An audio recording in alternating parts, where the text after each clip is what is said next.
ಚಿತ್ರರಂಗದಲ್ಲಿ ಇದ್ದರೂ ಕೂಡ ಸುಮಾರು 40 ವರ್ಷಗಳ ಹಿಂದಿನ ಗೆಳೆಯರು ಹಾಸನ್ ರಘು.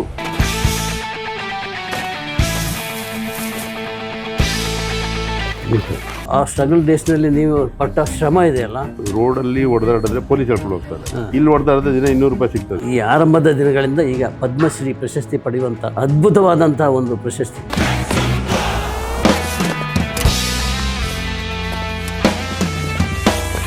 ಮೂಲ ನಮ್ಮ ಪುಟ್ಟಣ್ಣ ಕಡೆದು. ಅಣ್ಣ ಅವರಿಗೆ ಫೈಟ್ ಡೈರೆಕ್ಷನ್ ಯಾವ್ದು ಮಾಡಿ ಅಂಬರೀಷ್ ರಂಗನಕ್ಕೆಲ್ಲಾನೇ ಮಾಡಿದ್ದು. ಆರ್ಮಿಯಲ್ಲಿ ಇದ್ರೆ ಏನಾಗಿದ್ರಿ? ನಾನು ಆರ್ಮಿಯಲ್ಲಿ ವೈರ್ಲೆಸ್ ಸಪ್ರೇಟ್. ಆಮೇಲೆ ಈ ಪದ್ಮಶ್ರೀ ಇದು ಕನಸು ಕಂಡಿದ್ದಾರೆ ನೀವು?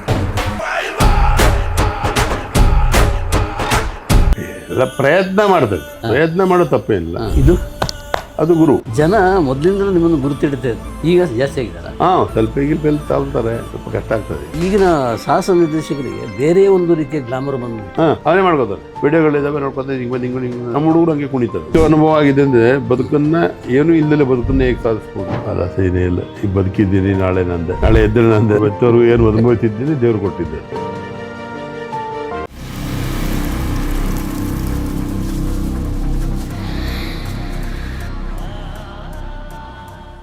ನಮಸ್ಕಾರ. Ganesh Kasaragod, beyond limits. ಈಗ ನಾನು ಮಾತಾಡೋ ವ್ಯಕ್ತಿ ಅಲ್ಲ, ಅದೊಂದು ಶಕ್ತಿಯಪ್ಪ, ಶೌರ್ಯ ಶಕ್ತಿ.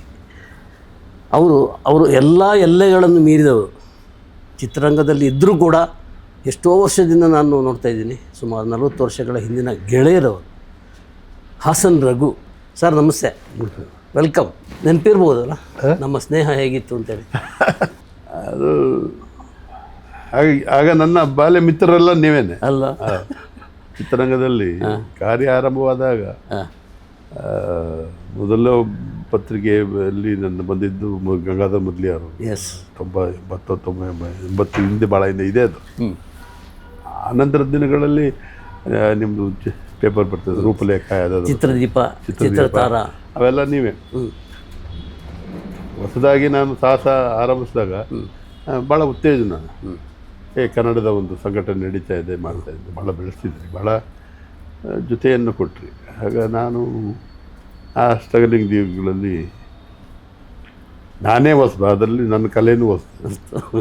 ಎಲ್ಲರನ್ನು ಕಟ್ಟಿ ಗೂಡಾಕಿ ಬಂದ ಅವಕಾಶ ತಮ್ಮ. ನಾನು ಇದನ್ನು ಯಾಕೆ ಹೇಳಿದ್ನೆ ಅಂದರೆ, ಎಲ್ಲಿಂದ ಎಲ್ಲಿಗೂ ನಾವು ನಿಮ್ಮ ಆರಂಭದ ಸ್ಟ್ರಗಲ್ ಡೇಸನ್ನು ನಾವು ನೋಡಿದ್ದೀವಿ, ಕಣ್ಣಾರೆ ನೋಡಿದ್ದೀವಿ. ಮತ್ತು ಆ ಸ್ಟ್ರಗಲ್ ಡೇಸ್ನಲ್ಲಿ ನೀವು ಪಟ್ಟ ಶ್ರಮ ಇದೆಯಲ್ಲ, ಆಗ ಸ್ವಲ್ಪ ಸಪೋರ್ಟಾಗಿ ನಿಂತವರು ನಾವೇ. ಹೌದು, ನಾವು ಕೆಲವೇ ಮಂದಿ ಜರ್ನಲಿಸ್ಟ್ಗಳು. ಆಮೇಲೆ ಇದೇ ಜೀವನ ಅಲ್ಲ, ಇನ್ನೂ ಇದೆ ಅಂತ ಒಂದು ಸಪೋರ್ಟ್ ಮಾಡಿದ್ದು ನಾವೇ. ಈಗ ಒಂದು ಟೈಟ್ಲ್ ಕೊಡೋದಿದ್ರೆ, ಹೇಗಿದ್ದ ಹೇಗಾದ ಗೊತ್ತಾ? ಹೇಗಿದ್ದ ಹೇಗಾದ. ಇಲ್ಲಿಂದ ಈ ಆರಂಭದ ದಿನಗಳಿಂದ ಈಗ ಪದ್ಮಶ್ರೀ ಪ್ರಶಸ್ತಿ ಪಡೆಯುವಂಥ ಅದ್ಭುತವಾದಂಥ ಒಂದು ಪ್ರಶಸ್ತಿ. ಅದು ಬಹುಶಃ ನಮ್ಮ ಸಾಹಸ ಕಲಾವಿದರಿಗೆ, ಕನ್ನಡ ಅಂತಲ್ಲ, ಇಡೀ ಚಿತ್ರ, ಇಂಡಿಯನ್ ಭಾರತೀಯ ಚಿತ್ರರಂಗದಲ್ಲಿ ಸಾಹಸ ಕಲಾವಿದರಿಗೆ ಶೌರ್ಯ ಪ್ರಶಸ್ತಿ ಅಂತ ಕೊಟ್ಟಿರೋದು. ಬಹುಶಃ ಶೌರ್ಯ ಪ್ರಶಸ್ತಿ ಅಂದರೆ ಸಾಹಸ ಕಲಾವಿದರಿಗೆ ಇದೇ ಪ್ರಥಮ ಪದ್ಮಶ್ರೀ ಅಲ್ವಾ? ಹೌದು. ಆಮೇಲೆ ನೀವು ಡಾಕ್ಟರ್ ಆಗಿದ್ದೀರಿ, ಬೇರೆ ಡಾಕ್ಟ್ರೇಟ್. ಅದು ಡಾಕ್ಟ್ರೇಟ್. ನಾವು ನೋಡಿ, ಸಿನಿಮಾ ನನ್ನ ಜೀವನದ ಸೋತಾಗ, ಸಿನಿಮಾ ನಾನೇನು ಬದುಕಿ ಸಿನಿಮಾಗೆ ಬಂದವನಲ್ಲ. ನಾನೊಬ್ಬ ಕ್ರೀಡಾಪಟು ಆಗಿದ್ದವನು. ಅದರಲ್ಲೂ ಮೂಲದ ಜಿಮ್ನಾಸ್ಟಿಕ್ ಪಟು, ರಾಷ್ಟ್ರೀಯ ಮಟ್ಟದಲ್ಲಿ. ಆಮೇಲೆ ಜಿಮ್ನಾಸ್ಟಿಕ್ನಲ್ಲಿ ನಮ್ಮ ಆರ್ಮಿ ಟೀಮಲ್ಲಿದ್ದೆ, ಸರ್ವೀಸಸ್ಸಿಗೆ ಹೋದೆ, ಅಲ್ಲಿ ಸ್ಟೇಟ್ ಲೆವೆಲ್ ಮಹಾರಾಷ್ಟ್ರ ಆಡಿದೆ, ನ್ಯಾಷನಲ್ಸ್ ಆಡಿದೆ. ವಾಪಸ್ ಬರೋವಂಥ ಪರಿಸ್ಥಿತಿ ಬಂದಾಗ ನನಗೆ ಜೀವನ ಏನು? ಆಗ ನಾನು NS ಒಂದು ಶಾರ್ಟ್ ಕೋರ್ಸ್ ಇತ್ತು, ಸಾಯಿ ಇದೆಲ್ಲ, ಆಗ ಇಲ್ಲಿ ಆರಂಭವಾಯಿತು, ಮಾಡಿದೆ. ಬಟ್ ನನ್ನ ಕ್ವಾಲಿಫಿಕೇಷನ್ ಜಿಮ್ನಾಸ್ಟಿಕ್ ಸ್ಪೆಷಲೈಸ್ಡ್ ಕೋಚ್. ನಮಗೆ ಫಿಸಿಕಲ್ ಇನ್ಸ್ಟ್ರಕ್ಟರ್ ಅಲ್ಲ, ನಮಗೆ ಜಾಗ ಸಿಗಲಿಲ್ಲ, ಅಂದರೆ ಕೆಲಸ ಸಿಗಲಿಲ್ಲ. ಆಗ ಸಿಕ್ಕಿದ್ದು ನನಗೆ ಸ್ಟಂಟ್ ಕಲಾವಿದನಾಗಿ ಅಕ್ಸೆಪ್ಟ್ ಮಾಡಿ ಫಿಲ್ಮ್ ಇಂಡಸ್ಟ್ರಿಯಲ್ಲಿ ಒಬ್ಬ ತಮಿಳ್ನಾಡಿನವ್ರು ಮಾಡರ್ನ್ ಥಿಯೇಟರ್ಸ್ಗೆ ಕರ್ಕೊಂಡೋಗಿ ಅವಕಾಶ ಕೊಟ್ಟರು. ಎಷ್ಟು ನಾನೊಂದು ಪಲ್ಟಿ ಹೊಡಿತೀವಿ, ಬಾಕಿದೇನು ಗೊತ್ತಿಲ್ಲ, ಎಲ್ಲ ಹೇಳ್ಕೊಡ್ತೀವಿ, ಅದು ಹೇಳ್ಕೊಡಿ ಕೊಟ್ಟೆ. ಅಲ್ಲಿ 2-3 ಚಿತ್ರಗಳು ಮಾಡಿದೆ, ಡೂಪಾಗಿ ಹೀರೋಗಳಿಗೆಲ್ಲ. ಅಷ್ಟೇ ಗೊತ್ತಿತ್ತು ನಮಗೆ. ಮತ್ತು ಇಲ್ಲಿ ವಾಪಸ್ ಬಂದಾಗ ಏನು ಮಾಡೋದು? ಇಲ್ಲಿ ವಾಪಸ್ ಬಂದಾಗ ಸಂಘಟನೆ ಬೇಕು. ತಮಿಳ್ನಾಡು ಭಾಳ ಸ್ಟ್ರಾಂಗ್ ಆಗಿತ್ತು. ಅವರು ನಮ್ಮನ್ನೆಲ್ಲ ಬದುಕಲಿಕ್ಕೆ ಬಿಡ್ತಿದ್ದಿಲ್ಲ, ಕೆಲಸ ಮಾಡಲಿಕ್ಕೂ ಬಿಡ್ತಿದ್ದಿಲ್ಲ. ಓಕೆ. ಕಾಫಿ ಕೊಡೋನಿಂದ ಹಿಡಿದು ಊಟ ಕೊಡೋನಿಂದ ಡ್ರೈವೆಲ್ಲ ತಮಗೆಲ್ಲ ಗೊತ್ತಾಯಿತು. ಸಿನಿಮಾದಲ್ಲಿ ಯೂನಿಯನ್ಗಳೆಲ್ಲ ಆಗಲೇ ಆರಂಭ. ಆಗಲೇ ಅಲ್ಲಿ ಅವರು ತಮಿಳ್ನಾಡು ಒಂದು ಮಾಡಿರಲಿಲ್ಲ, south Indian union, south Indian federation ಅಂತಲೇ ಮಾಡ್ಕೊಂಡು ಬಂದು ಏನೂ ಮಾಡ್ಲಿಕ್ಕೆ ಬಿಡ್ತಿರ್ಲಿಲ್ಲ. ಈ ಪೀರಿಯಡಲ್ಲಿ ನಾವೇನು ಮಾಡಬೇಕು? ನನಗೆ ಆಗ ಚಿಕ್ಕಪುಟ್ಟ ಕೊಡೋದು, ಏನೋ 50 ರೂಪಾಯಿ 20 ರೂಪಾಯಿ ಬೋದು, ಎಲ್ಲೋ ಒಂದು ನಿಂತ್ಕೊಳ್ಳೋದು, ಓಡೋದು, ಚಿತ್ರಾನ್ನ ತಿನ್ನೋದು, ಇದೇ ಆಗೋಯ್ತು. ಆ ಸ್ಟೆಡ್ ಮಾಸ್ಟರ್ಗಳು ಪರಿಚಯ ಆಗಿ ಅಲ್ಲಿ ಇಲ್ಲಿ ಪಲ್ಟಿ ಓಡಿಸೋರು, ಸ್ಮಾರ್ಟ್ ಮಾಡ್ತಾಯಿದ್ದೆ. ವಿಜಯನ್ನು ಅವಕಾಶ ಕೊಡೋದು, ಶಿವಯ್ಯ ಹಾಗೆ ಬಿಸಿ ಬಿಸಿ ಕಜ್ಜಾಯ ಎಲ್ಲ ಬಂತಾರೆ ಯಾವುದೋ ಅದರಲ್ಲೆಲ್ಲ ನಾನು ಕರ್ಕೊಂಡೋಗಿ ಪಲ್ಟಿ ಓಡಿಸೋದು. ಪಲ್ಟಿ ಹೊಡೆಯೋದು, ಬಟ್ಟೆ ಹಾಕ್ಕೊಂಡು ಏನೋ ಒಂದು 50-100 ಕೊಡೋದು, ಊಟ ಕೊಡೋದು. ಇದು ಆಗ ಸಂಘಟನೆ ಮಾಡುವಂಥ ಒಂದು ಛಲ ಬಂದು. ಸಂಘಟನೆಗೆ ಮೂಲ ನಮ್ಮ ಪುಟ್ಟಣ್ಣ ಕಣಗರು. ಓಕೆ. ಅವರು ರಂಗನಾಯಕಿ ಚಿತ್ರ ಆರಂಭ ಆಯಿತು. ನಂಜುಣ್ಣ ಅಂತ ಅಸ್ಟೆಂಟ್ ಇದ್ದ, ಅವನು ಆರ್ಮಿಲಿದ್ದ ನನ್ನ ಜೊತೆ. ಒಂದ್ಸರಿ ಕರ್ಕೊಂಡೋಗಿ ಪರಿಚಯ ಮಾಡ್ದ. ಏನು ಮಾಡ್ತೀಯ ಎಲ್ಲ ತೋರಿಸ್ತೆ ಆಲ್ಬಮಲ್ಲಿ, ಪಲ್ಟಿ ಎಲ್ಲ ಹೊಡಿತಾ ಇದ್ದೆ ಸರ್. ಚೆನ್ನಾಗಿ ಹೊಡಿತೆ, ಆಯ್ತು ಮಾಡುವಂತು. ಏನು ಹೆಸರು ಅಂದ್ರೆ ರಘು. ರಘು 2-3 ಜನ ಅವರೇ, ತಿಪ್ಪು ರಘು, ಇನ್ನೇನಾರು ಇದ್ದಾರೆ. ನೀನು ಎಂಥ ರಘು? ನಾನು ಇದೇ ರಘು ಅಂತಾರೆ. ಯಾವ ಊರು ಅಂದರು? ನಾನು ಹಾಸನ. ಸರಿ, ಹಾಸನ ರಘು ಅಂತಂದರು. ಬಂದೆ. ಒಂದು 15 ದಿನ ಆದಮೇಲೆ ಹುಡುಕ್ತಾ ಇದ್ದೆ ಅವನು. ಅಲ್ಲಿ ಗಾಂಧಿನಗರ ಕೇಳ್ಕೊಂಡೋದ, ಗುರುಗಳು ಕರೀತಾರ ಬಾ ಅಂತ. ಯಾಕಪ್ಪ ಅಲ್ಲಿ ನೋಡಿದ್ರೆ ಫೈಟ್ ಮಾಡಿ ಹೆಸರು ಹಾಕ್ಬಿಟ್ಟಾರ. ನಾನೇ ಸಾಹಸ ಬಿಟ್ಟರೆ ಕಷ್ಟ, ಮಾಡದೇ ಇದ್ದರೂ ಕಷ್ಟ. ಏನು ಮಾಡೋದು? ಎಲ್ಲ ಗೊತ್ತಿಲ್ಲ, ಮಾಡಿದ್ರೆ ಹೊಡಿತಾರೆ ನಿನ್ಗೆ ಅಷ್ಟೇ. ಆಮೇಲೆ ಈ ಟಪೋರಿಗಳೆಲ್ಲ ಸೇರಿಸಿ, ಆಗಿನ ಟಪೋರಿಗಳೆಲ್ಲ ಮಹಾನ್ ಟಪೋರಿಗಳು. ಅದು ಹಿಂದೂಸ್ತಾನ್ ಟೈಮ್ಸಲ್ಲಿ, ಡೆಲ್ಲಿ ನ್ಯೂಸಲ್ಲಿ ಬಂತು. ಇಲ್ಲಿಗಲ್ ಆ್ಯಕ್ಟಿವಿಟೀಸಲ್ಲಿ ಏನು ಪ್ರಪಂಚನ ಕಾಣ್ತಾರೆ, ಅವ್ರನ್ನ ನಾವು ಸರಿ ದಾರಿಗೆ ತರಲಿಕ್ಕೆ ಏನೇನು ಮಾಡ್ಬೋದು. ನಾನು ಎಲ್ಲ ಹೇಳ್ಕೊಂಡೋದೆ ಇವ್ರನ್ನೆಲ್ಲ. ಓಕೆ. ಎಲ್ಲ ಮಹಾನ್ ಟಪೋರಿಗಳು. ಇವತ್ತು ನಂಬರ್ 1 ಪ್ರೊಡ್ಯೂಸರ್ ಅವರು, ನಂಬರ್ 1 ಆರ್ಟಿಸ್ಟ್ ಇದ್ದಾರೆ ಎಲ್ಲ. ಅಲ್ಲಿಂದ ಬಂದು ಅವ್ರು ಹೇಳಿದೆ, ನೀವು ರೋಡಲ್ಲಿ ಹೊಡೆದಾಡಿದ್ರೆ ಪೊಲೀಸ್ ಹೇಳ್ಕೊಂಡು ಹೋಗ್ತಾರೆ, ಇಲ್ಲಿ ಹೊಡೆದಾಡಿದ್ರೆ ದಿನ 200 ರೂಪಾಯಿ ಸಿಗ್ತದೆ, ತೊಂದರೆ ಇಲ್ಲ. ಅವ್ರನ್ನ ಗಾಂಧಿನಗರದಲ್ಲಿ ಟ್ರೈನಿಂಗ್ ಮಾಡಿ ಅವಾಗ ಸಾಥ್ ಕೊಟ್ಟವರು ನನಗೆ. ಯಾರು ಪ್ರೊಡ್ಯೂಸರ್ ಹೇಳ್ಬೋದು? ಪ್ರೊಡ್ಯೂಸರ್ ಯಾರು ಅಂತ ಹೇಳ್ಬೋದು? ಪ್ರೊಡ್ಯೂಸರ್ ರಂಗನಾಯಕಿ ಪ್ರೊಡ್ಯೂಸರ್ ಅಲ್ಲ, ಟಪೋರಿ ಎಲ್ಲ ಹುಲಿಯ ಗೋವಿಂದಿಂದ ಎಲ್ಲ ಅವರೇನೆ. ಇನ್ನೇನು ಎಲ್ಲ. ಅವನು ವಾಲಿಬಾಲ್ ಪ್ಲೇಯರ್ ಆಗಿದ್ದ. ರುದ್ರೇಶ್ ಸತ್ತೋದ, ಇನ್ನು ಸುರೇಶ್ ಅಂತ ಅವನು ಸತ್ತೋತಿರೋದು. ಅವರೆಲ್ಲ ನಂಬರ್ 1ಗಳೇ. ಆಗಿನ ಪಟ್ರಗಳೇ ಅವರೆಲ್ಲ. ಜೀವನ ಕಲ್ಪಿಸಿದ್ ನೀವು. ಅವ್ರನ್ನ ಸ್ಟಡ್ ಮಾಸ್ಟರ್ ಮಾಡಿದ್ರು. ನಂಜುಂಡಿನ ಎಲ್ಲ ಎಲ್ಲಿಂದ ಬಂದ್ರು ಎಲ್ಲ. ಸಾಮಾಜಿಕ ಕಳಕಳಿ ಸರ್ ಇದು. ಅಲ್ಲ, ಅವ್ರನಿಗೂ ನಾವು ದಾರಿ ತರಬಹುದು ಈ ರೀತಿ. ಎಷ್ಟೋ ಈ ಕಾಲೇಜ್ಗಳು ಲೆಕ್ಚರ್ ಮಾಡಿದಾಗ ನಾನು ಈ ಭಾಷಣದ ಹೇಳ್ತೀನಿ, ಸೋಷಿಯಲ್ ಎಲಿಮೆಂಟ್ಸ್ನು ನಾವು ದಾರಿ ತರ್ಬೋದು. ನಾವು ಪ್ರಯತ್ನ ಮಾಡೋದು ಮುಖ್ಯ. ನೋಡಿ, ರೋಡಲ್ಲಿ ಹೊಡೆದಾಡಿದ್ರೆ ನೀನು ಪೊಲೀಸ್ ಕರ್ಕೊಂಡು ಹೋಗ್ತಾರೆ. ನೀವು ಇಲ್ಲಿ ಹೊಡೆದಾಡಿದ್ರೆ 200 ರೂಪಾಯಿ, ಇವತ್ತು 10,000 ರೂಪಾಯಿ ತಗೋತಾರೆ ಪರ್ 8 ಅವರ್ಸ್ಗೆ. ಇವತ್ತು ನಾವೆಲ್ಲ ಒಳ್ಳೊಳ್ಳೆ ಪ್ರೊಡ್ಯೂಸರ್ ಆಗಿದ್ದಾರೆ, ಎಲ್ಲ ಹೆಸರಿದೆ. ಅವನ ತಮ್ಮನೂ ದೊಡ್ಡ ಪ್ರೊಡ್ಯೂಸರ್ ಆಗಿದ್ದಾನೆ. ಏನು ಹೆಸರು ಹೇಳ್ತಾರೋ ಬಿಡ್ತಾರೋ ಬೇಡ, ನನ್ನ ಕರ್ತವ್ಯ ನಾನು ಮಾಡಿದೆ, ನಾನು ಬದುಕಬೇಕಾಯ್ತು.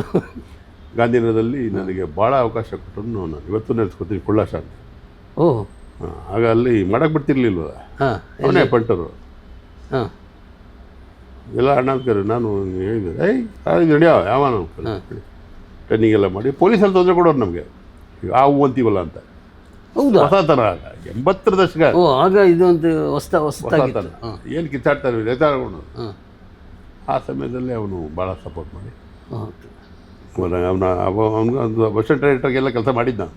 ನಮಗೆಲ್ಲ ಹಿಂಗೆ ಮಾಡೋ ಅಂತೆಲ್ಲ ಹೇಳೋದು. ಈಗಲೂ ಸಿಗ್ತಾರೆ ಭಾಳ ಸಂತೋಷ. ಆ ನಂತರ ಟೀಮ್ ಕಟ್ಟಿದ್ದು ಒಳ್ಳೊಳ್ಳೆ ಭಾಳ ಜನ ಸೇರಿಕೊಂಡ್ರು. ಇವತ್ತು ಅದ್ಭುತವಾಗಿ ಸಂಘ ಬೆಳೆದಿದೆ. ಅದು ಸಾಹಸ ಕಲಾವಿದರು ಕೊಡುಗೆ.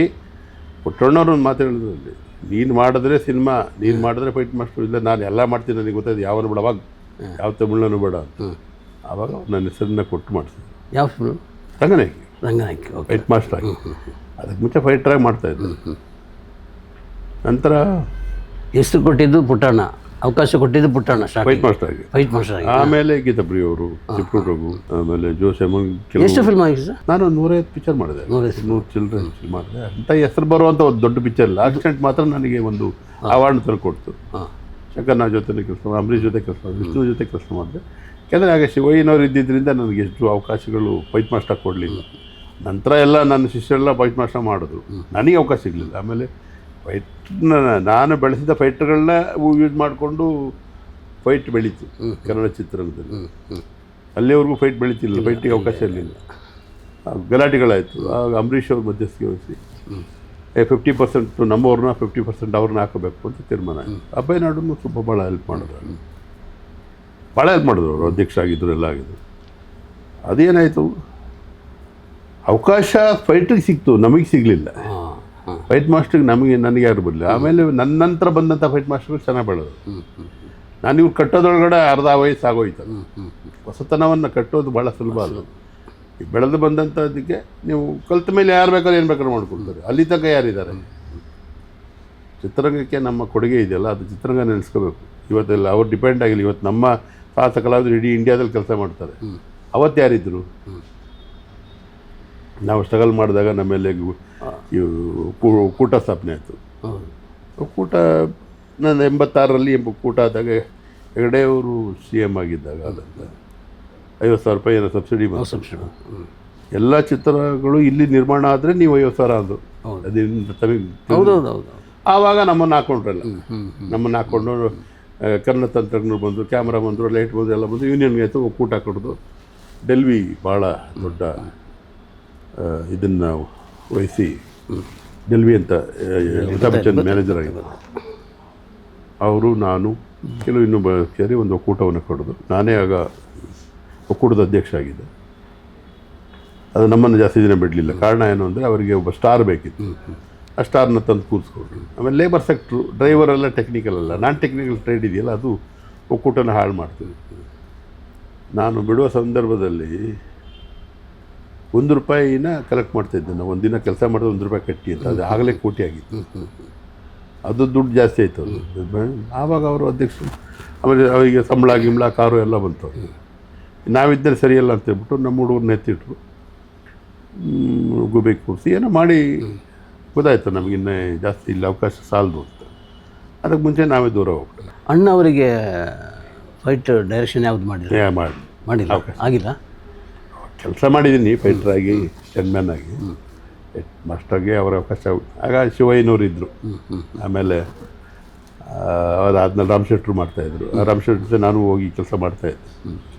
ಸ್ಪೆಷಲ್ ಎಫೆಕ್ಟ್ಸು, ಅದು ಜಂಪಿಂಗ್ ಎಲ್ಲ. ಅಂಬರೀಷ್ ಜೊತೆ ಮಾಡಿದ್ದೀನಿ. ಅಂಬರೀಷ್ ರಂಗನಾಯಕಲ್ಲಿ ನಾನೇ ಮಾಡಿದ್ದೆ.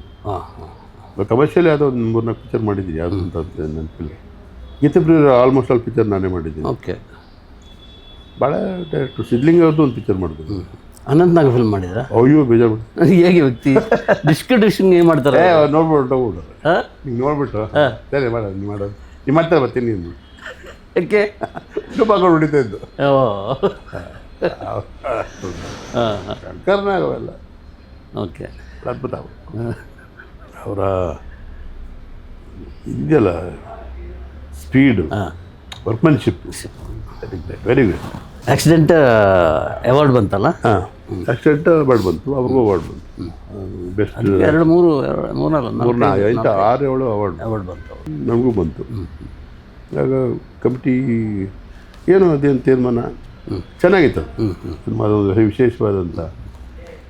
ಆಮೇಲೆ ಸಿನಿಮಾ ಇಲ್ಲ ಅಷ್ಟೇ, ಅವಾರ್ಡ್ ಬಂತು, ಆಮೇಲೆ ಸಿನಿಮಾ ಇಲ್ಲ.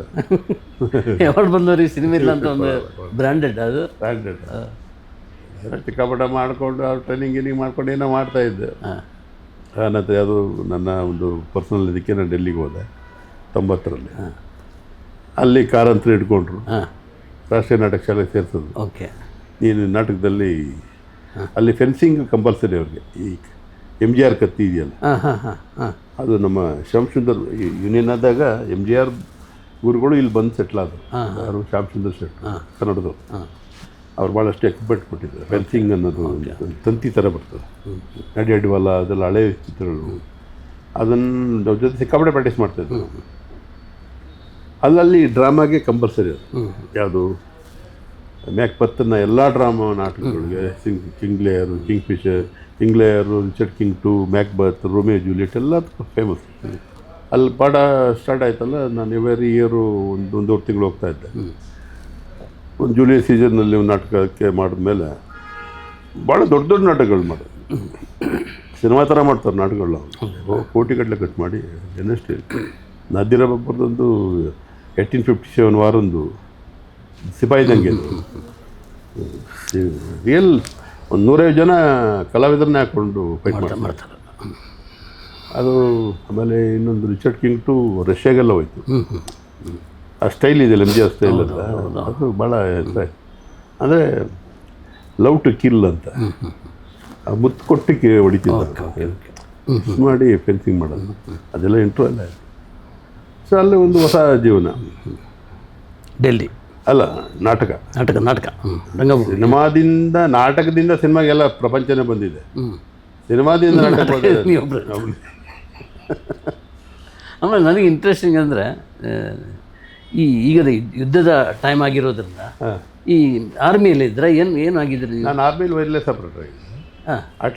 ಆಟ್ಲರಿ ಅಂತ ಗನ್ ಇದೆಯೋ ತೊಪ್ಕಾನ ಅಂತ ದೊಡ್ಡ ಗನ್ಗಳು ಹಿಂದಿಂದ ಫೈರ್ ಮಾಡ್ತಾರೆ. ಅದರಲ್ಲಿ ನಾನು ಮುಂಚೂಣಿಯಲ್ಲಿದ್ದೆ. ಅಂದರೆ ಮುಂದೆ ನಾವು ಫೀಲ್ಡಲ್ಲಿ ಇರ್ತೀವಿ, ನಮ್ಮ ವೈರ್ಲೆಸ್ಸಿಂದ ಕಾಂಟ್ಯಾಕ್ಟ್ ಇದೆ, ನಾವು ಜೊತೆಯಲ್ಲಿ ವರ್ಕ್ ಮಾಡಿದೆ. ವಾರ್ಫೀಲ್ಡಿಗೆ ಹೋಗಿದ್ದು ನಾನು, ನಮ್ಮದೆಲ್ಲ ಟ್ರೈನಿಂಗ್ ಎಲ್ಲ ಕಟ್ ಮಾಡಿಬಿಟ್ಟು ಆವಾಗ ಓದಿ ಮೆಟ್ರಿಕ್ SSLC ಪಾಸ್ ಆಯಿತು, ಹೋಗಿ ಸೇರ್ಕೊಂಡು ಹೋಗಿದ್ದು ಸಿನಿಮಾಗೆ. ಎಲ್ಲಿ ವರ್ಕ್ ಮಾಡಿದ್ರಿ? ಅಟ್ಲೇ ನಾನು ಟ್ರೈನಿಂಗು ಹೈದ್ರಾಬಾದ್ ಆಯಿತು. ಆಮೇಲೆ ನಮ್ಮನ್ನು ಪೂಂಚ್ ಸೆಕ್ಟ್ರಿಗೆ ಹಾಕಿದ್ರು. ಕಾರ್ಗಿಲ್ ಈ ಕಡೆ ಬರ್ತದೆ, ಪೂಂಚ್ ಅಂತ ಬರ್ತದೆ. ಅಲ್ಲಿ ಕಲಾಯಿ ಬ್ರಿಡ್ಜ್ ಅಂತ ಅಲ್ಲೆಲ್ಲ ವರ್ಕ್ ಮಾಡಿ ಅಲ್ಲಿದ್ದೆ 6 ತಿಂಗಳು. ಆಗ ಯುದ್ಧದ ಸಿಸ್ಟಮ್ ಹೇಗಿತ್ತು ಸರ್? ನಮ್ಗೆ ಆವಾಗ ಎಷ್ಟು ನೆನಪಿಲ್ಲ, ಹೊಸದಲ್ಲ. ನಾವು ಹೊರಗಡೆ ಬಂಕರಲ್ಲೇ ಇರ್ತಿದ್ದೆ, ಹೊರಗಡೆ ಬರ್ತಾ ಇರಲಿಲ್ಲ. ಹೊಡೆದ್ರೆ ಹೊಡಾಕ್ಬಿಡೋರು, ಬೆಳಗ್ಗೆ ಹೆಣ ಬಿದ್ದಿರೋ ಅಲ್ಲಿ ಹೆಣ ಹಾಕೊಂಡು ಹೋಗೋದು, ತಗೊಂಡೋಗೋದು, ಇದೆಲ್ಲ ನೋಡ್ತಾ ಇದ್ದೆ, ಎಲ್ಲ ನೋಡೋದು. ಆವಾಗೇ ನೋಡ್ಬೋದು ಭಯ. ಆಮೇಲೆ ಆಮೇಲೆ ಯಾರಿಗೂ ಲೀವೇ ಕೊಡಲಿಲ್ಲ ಆಗ ನಮಗೆ. ಎಲ್ಲ ಸೀದಾ ಎಲ್ಲ ಆರ್ಮಿಗೆ ಸೀದಾ ಅಲ್ಲಿಂದ ಅಲ್ಲಿಗೆ ಹೋಗಿದ್ದು. ಇದು 71 ಓಕೆ. ಭಾಳ ಡೇಂಜರ್. ಆಗ ಅಷ್ಟೊಂದು ಫೆಸಿಲಿಟೀಸ್ ಇರಲಿಲ್ಲ, ಅನುಕೂಲ ಇರಲಿಲ್ಲ. ಟೆಕ್ನಿಕಲಿ ತುಂಬ ಟೆಕ್ನಿಕಲೆಲ್ಲ ಎಲ್ಲ ಭಾಳ ಕಷ್ಟ ಇತ್ತು. ಆಮೇಲೆ ಅಷ್ಟೊಂದು ಫೆಸಿಲಿಟೀಸ್ ಕಮ್ಮಿ ಇತ್ತು. ವಾಪಸ್ ಬಂದೆ ಫಿಸಿಕಲ್ ಇನ್ಸ್ಟ್ರಕ್ಟ್ರ್. ನಾನು ಸ್ವಲ್ಪ ಫಿಸಿಕಲೇ ಇದ್ದಿದ್ದರಿಂದ ಫಿಸಿಕಲ್ ಇನ್ಸ್ಟ್ರಕ್ಟರ್ ಟ್ರೈನಿಂಗ್ ಹೊಟ್ಟೋದೆ. ಸಿಮ್ಲಾಗೆ ಹೋದೆ. ಸಿಮ್ಲಾಯಿಂದ ಆರ್ಮಿ ಇದು ಪೂನಾಗೆ ಬಂದೆ ಅಡ್ವಾನ್ಸ್ ಕೋರ್ಸ್ಗೆ. ಅಲ್ಲೂ ಸಕ್ಸಸ್ ಆಯ್ತು. ಅಲ್ಲಿ ಏನು ಸ್ಯಾಲ್ರಿನ ನಿಮಗೆ? ಹೌದು. ಬಟ್ ಈಗ ಪೆನ್ಷನ್ ನಾನು ಅದೇ ಮಾಡಿದ್ದಲ್ಲ, ನಾನು 7 ವರ್ಷಕ್ಕೆ ಬಂದ್ಬಿಟ್ಟೆ. 9 ವರ್ಷ ಇರಬೇಕಾ ಪೆನ್ಷನ್ ಸಿಗಲಿಕ್ಕೆ? ಇದ್ದಿದ್ದು ಸಿಗ ಎಲ್ಲ. ಅಲ್ಲೂ ಪೆನ್ಷನ್ ಇಲ್ಲ, ಇಲ್ಲೂ ಪೆನ್ಷನ್ ಇಲ್ಲ, ಎಲ್ಲ ಇದು ಪೆನ್ಷನ್ ಮಾತ್ರ ಇಲ್ಲ.